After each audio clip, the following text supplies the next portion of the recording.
Alright, calculus, this video is for the second half of this test. It's all the free response questions. Let's get started. Number 8.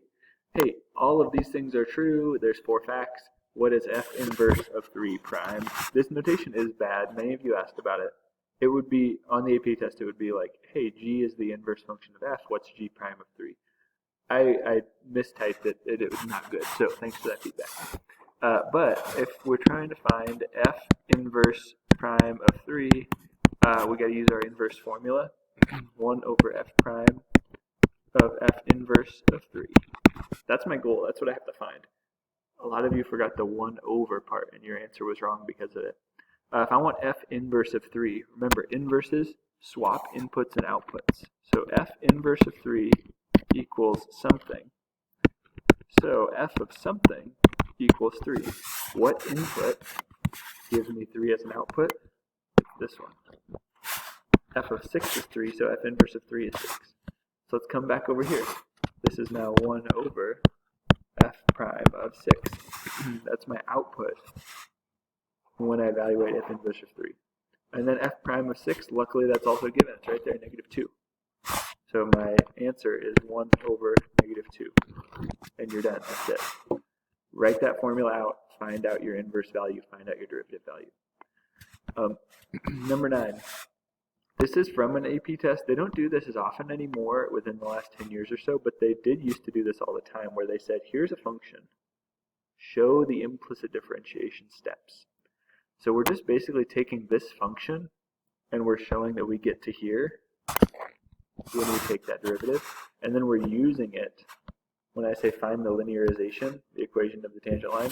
So I'm going to say, hey, my goal is to get to here, y minus y1 equals m times x minus x1, and then plug in 1.1 for x. So that's our goal. Provarde, let's take our derivative. Excuse me. Take the derivative. We get 3x squared plus 3y squared times y prime, or times dy dx. Since it says dy dx, I'm going to write that. And then we have a product rule piece. So derivative of x is 1, y stays, plus x stays, and the derivative of y is dy dx. Now my goal is to solve for dy dx. I'm going to sneak a peek here. I see that my 3y squared term is positive. So that means I'm going to keep this term on the left side. If you don't do that, that's fine. You're going to get the same correct answer. But I just think that's a nice little hint for myself. I'm going to keep that one, and I'm going to move the other stuff. So let's move this stuff. I'm going to move this term to the left. I'm going to move this term to the right. And then I'll have my dy dx's on one side and my non-dy dx's on the other side. So I get 3y squared times dy dx minus x times dy dx equals y minus 3x squared. And then factor out dy dx and then divide. So I'm going to do that in 2 steps just to show both here. So dy dx times 3y squared minus x equals y minus 3x squared, and then divide. So we get dy dx equals y minus 3x squared over 3y squared minus x. Is that what I wanted to get from the beginning? Yeah, that's it. So I showed this. That's all I had to do. B is where you actually use it. So some of you plug those in on part A. That's fine, but that's not actually anything you need until part B. So my point is 1, 0. So y minus 0 equals x minus 1. And I need to find my slope. This is where we use that dy dx formula. So dy dx evaluated at 1, 0. So this is a notation I didn't grade for, but I think we should try and get in the habit of it. That means I'm evaluating the derivative at that ordered pair. So plug in 1, 0, 0 minus 1 squared times 3 is 3 all over 0 minus 1, or just 3. So there's my slope. Plug that back in over here. So there's the equation of the tangent line. But my answer is actually finding f of 1.1. That means plug in 1.1 for x. So I'm going to take this equation and I'm going to say, hey, this is y equals 3 times 1.1 minus 1. I plugged in that x value. And the 0 I just didn't write because it goes away. So this is y equals 3 times 0.1 or 0.3. There's our final answer. Keep in mind your goals. When it says what is the equation of the tangent line, what is the linearization, those mean the same thing. They mean write that equation and then use it somehow. Number 10. This one was, we had the right ideas, but our justification wasn't perfect for all these steps. So let's go through each piece. Part A, is the particle moving to the left or the right at 20?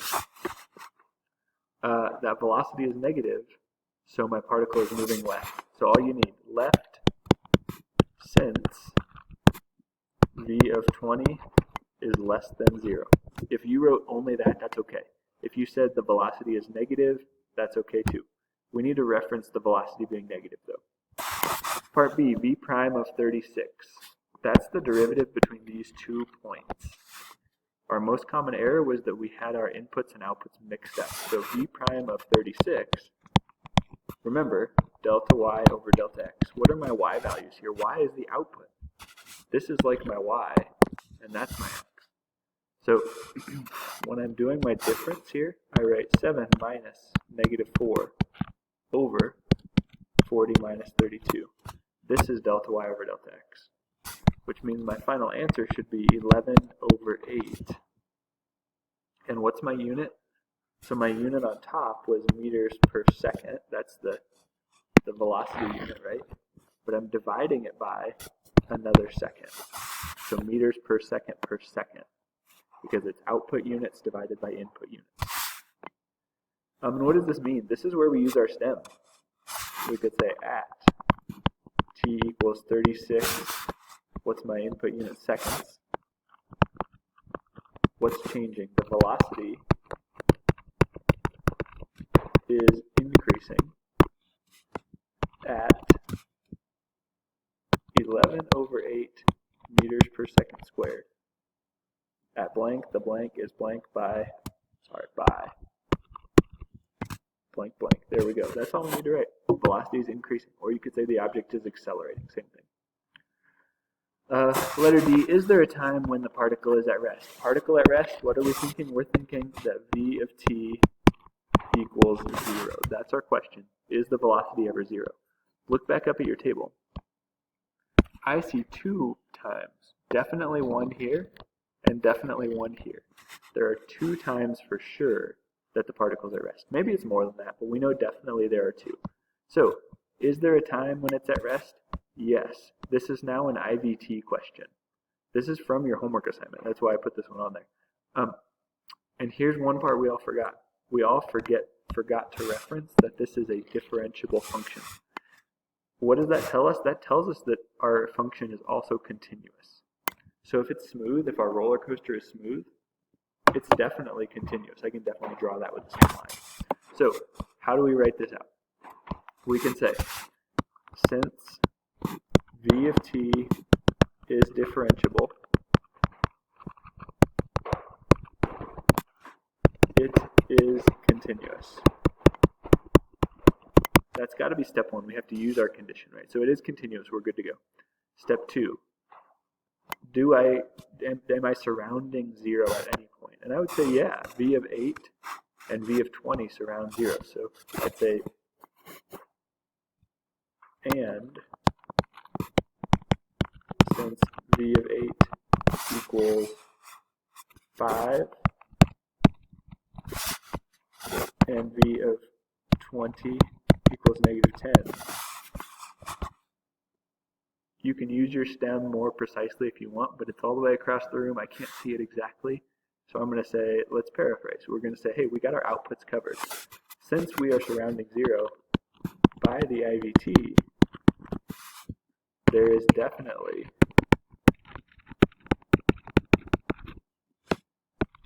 a point between, let's say 8 and 20, between t equals 8 and t equals 20, where v of t equals 0. I didn't use my exactly correct input-output notation that I used on the stem over there, But this gets at all the same idea. So again, if you don't do it verbatim, that's okay. But this is IVT. I proved my condition, I referenced the outputs, and I referenced the IVT. That's what we're looking for. Let's keep moving here. Number 11.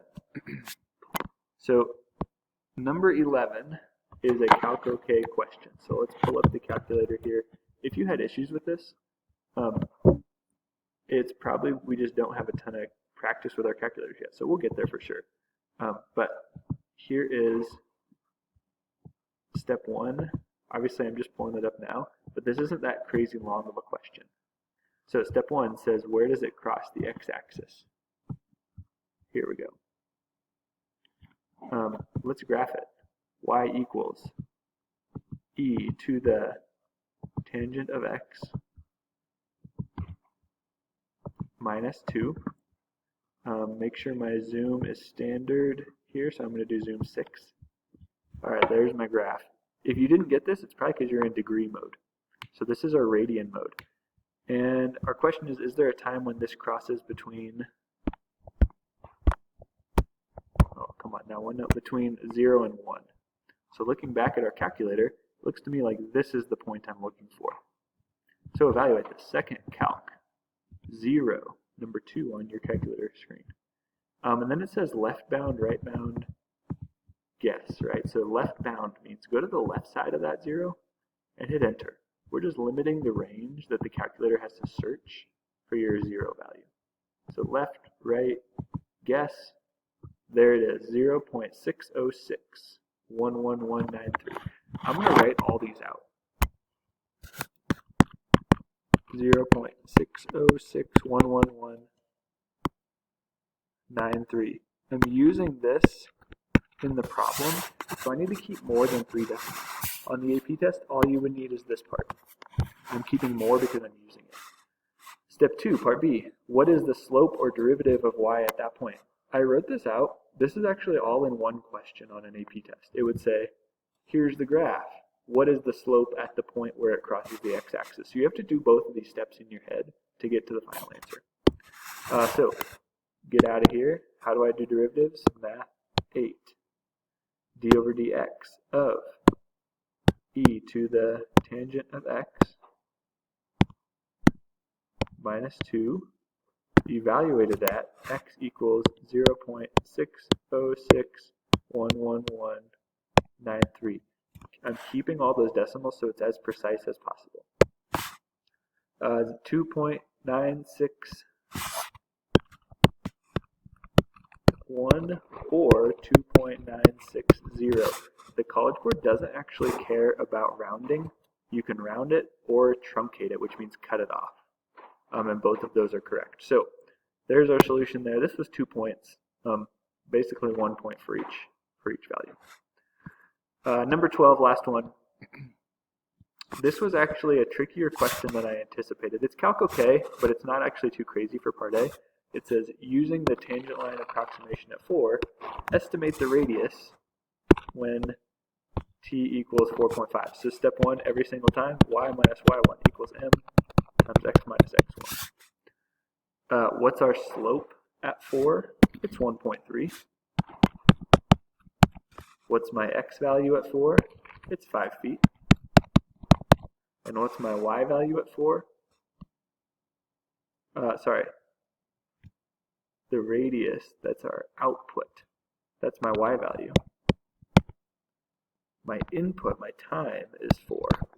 Mr. Bolkin just about got that one wrong.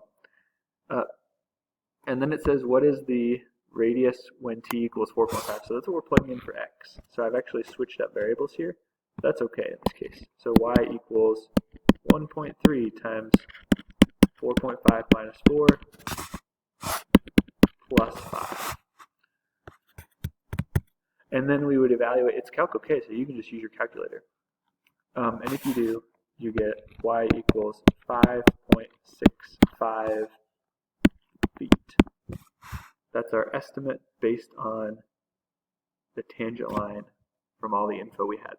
That one's more interpretation, is tricky. Part B will be on the next video. Last one coming up. Good luck.